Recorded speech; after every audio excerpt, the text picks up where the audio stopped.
There's a word for people who take pleasure in the suffering of others: sadist. And sadists should never be allowed anywhere near our politics. Almost the entire media reported a scripted comment by Suella Braverman. She talked about Guardian reading, tofu eating, wokerati, and this was considered to be quite daring and funny. But almost none of them reported what she was doing when she said it. What she was doing was pushing through the House of Commons the most repressive legislation of the modern era. And she seemed to do it gleefully. She revelled in it. She enjoyed it. She grinned all the way through it. The Public Order Bill is the tool of dictators. It's the definitive termination of our rights to protest. Perhaps the most sinister aspect of the bill is what it calls serious disruption prevention orders. These are orders that can be served on anyone who has been to a protest in the past 5 years, or encouraged anyone else to go to a protest in the past 5 years, or in any way has supported a protest in the previous 5 years. You can be subjected to the kind of restraints that dangerous criminals might face when they're released from prison on probation. You have to report to the police as and when the police determine. You're not allowed to associate with certain other people. You are not allowed to go to a protest or encourage a protest or possibly even look at protest-related materials online. And you can be forced to wear an electronic tag and have monitoring equipment installed in your home. I've seen some people say, well, they can't do it to everyone. I mean, if millions of us protest, they won't have the resources to force us all to wear electronic tags. But that's not how this works. The way it works is that they do it to the specific people they want to target, to their political enemies, to those they want to scapegoat, to those they want in particular to discourage. And that is how it always begins. UK politicians love to lecture other nations about democracy. They say, you should practice good governance. You should be like us. But they really shouldn't be like us. We're a terrible model of democracy. We have a prominent whistleblower and journalist, Julian Assange, thrown into effectively a dungeon in Belmarsh prison, just being left there to rot for the crime of exposing the misdeeds of the powerful. And now we have these extremely oppressive forms of legislation. The police can now arrest anyone who protests. The government says, oh, no, we're not shutting down protests, just protests which causes serious disruption to 2 or more people or to an organisation. That's what we're prosecuting. But the Police Act, passed earlier this year, has redefined serious disruption so that it now includes noise. So any protest deemed to be causing a noise is causing serious disruption to 2 or more people or to an organisation. In other words, any protest. But of course, Labour's going to repeal all these repressive laws, isn't it? It's a party which grew out of the Labour movement, which was all about protest. No.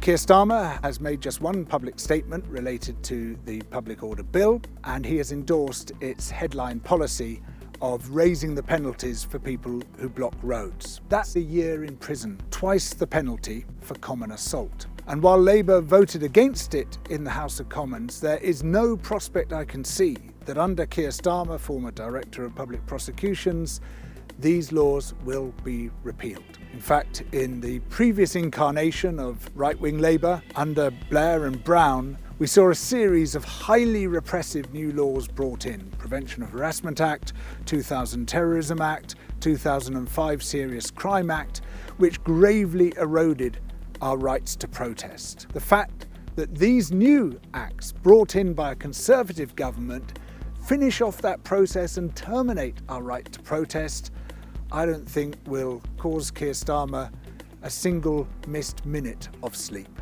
When you look at it from this perspective, when you see the Conservatives and the Labour Party both broadly supporting highly repressive, draconian legislation, you see the extent to which the faces may change, but the fundamental policies do not. There is an elite consensus around deregulating business and re-regulating citizens. And what that means is basically preventing citizens from getting in the way of capital.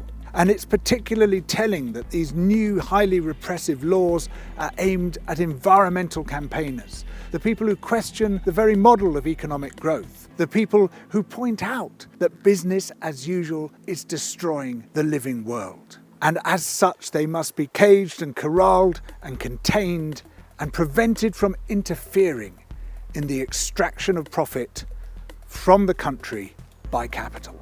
It's easy for people to say, well, that doesn't apply to me because I don't protest. I'm a respectable citizen. I'm not one of those people who goes and sits in the road. But the most respectable citizens of all are the protesters, because they're the ones who have secured all our freedoms. I couldn't be talking to you like I'm talking right now if it weren't for the protests of our ancestors. I wouldn't have a vote. You wouldn't have a vote. We wouldn't even have a weekend if it weren't for the protests of our ancestors. Protest is the bedrock of democracy. It's what secures our freedoms.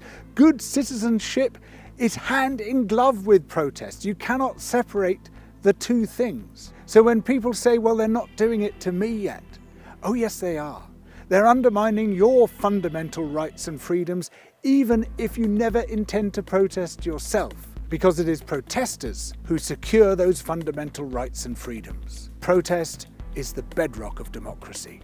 Obviously, these new laws are terrifying, but that doesn't mean we should be terrified. It does not mean we should be cowed into submission. If you look at what our ancestors faced, the people who mobilised for the male franchise and were cut down in Manchester in the Peterloo massacre, the people who mobilised for votes for women, the suffragettes, who were treated with appalling violence by the state, the civil rights campaigners with the utterly brutal treatment they faced, all the people who have fought for freedom down the ages, many of them faced even greater barriers than those we now face. Many of them literally put their lives on the line, and yet they still fought for freedom. They fought for something bigger than themselves. And unless we do the same, despite these laws, even because of these laws, then we will be betraying those who fought for us.